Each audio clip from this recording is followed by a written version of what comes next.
le mois du Ramadan est ce qui annule le jeûne. Le Ramadan fait partie des 5 piliers de l'islam. C'est un acte fondamental pour tout musulman ayant atteint la puberté. Donc il est obligatoire, sauf pour certains cas, comme le voyageur, celui qui est malade ou encore la femme en période menstruelle. L'objectif du jeûne, comme Allah Azza wa Jal nous le dit dans le Coran, « Ô les croyants, on vous a prescrit le jeûne comme on l'a prescrit à ceux d'avant vous. Ainsi atteindriez-vous la piété. » Donc le but est d'atteindre la piété. Avant de rentrer dans le mois du Ramadan, il faut avoir l'intention de jeûner tout le mois. Car le prophète sallallahu alayhi wa sallam a dit « Celui qui n'a pas nourri la ferme intention de jeûner avant l'aube n'a pas de jeûne. » Le jeûne commence au moment du Fajr et se termine au moment de Maghrib. Certains font l'erreur de s'abstenir à partir du moment du lever du soleil, alors que le Fajr c'est au moins 2 heures avant. Voici en quelques points ce qui annule le jeûne. Cas numéro 1. Les rapports intimes entre époux. Lorsque le jeûneur a un rapport, son jeûne s'annule automatiquement et il devra refaire ce jour-là. Il doit en plus une expiation. L'expiation consiste à l'affranchissement d'un esclave. S'il n'est pas possible ou très difficile d'affranchir un esclave comme dans l'époque où nous sommes, il faut jeûner 2 mois consécutifs.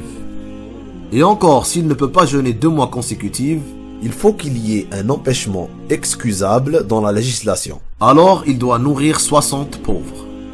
Bien évidemment, les rapports sont interdits seulement le jour, pendant le jeûne. Après le iftar, cela est permis. Cas numéro 2. L'émission du sperme. S'il y a émission du sperme pour le jeûneur, sa journée s'annule automatiquement, à l'exception du dormeur, pour qui le jeûne reste valide. Dans ce cas, la personne devra rattraper ce jour-là uniquement, sans expiation. Cas numéro 3. Manger ou boire volontairement. La personne qui mange ou qui boit volontairement voit son jeûne annulé automatiquement. Et la personne devra rattraper ce jour-là en sachant que l'acte en soi est un grand péché.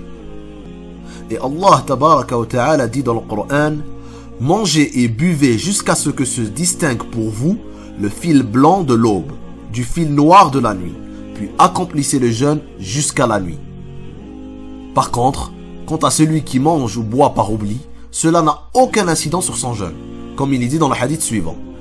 Quiconque jeûne, puis mange ou boit par oubli, qu'il termine son jeûne, car c'est Allah qui l'a nourri et abreuvé. Cas numéro 4. Le vomissement volontaire. Dans ce cas-là, le jeûne est annulé et la personne devra rattraper ce jour-là.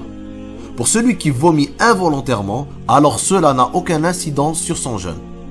La preuve dans le hadith suivant, celui qui a été gagné par le vomissement ne doit pas rattraper son jeûne, mais celui qui vomit volontairement doit le rattraper.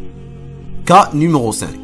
L'apparition du sang des menstrues ou des lochis. Pour les femmes qui ont un écoulement de sang, et cela même si ça survient quelques minutes avant Maghrib, son jour est automatiquement annulé.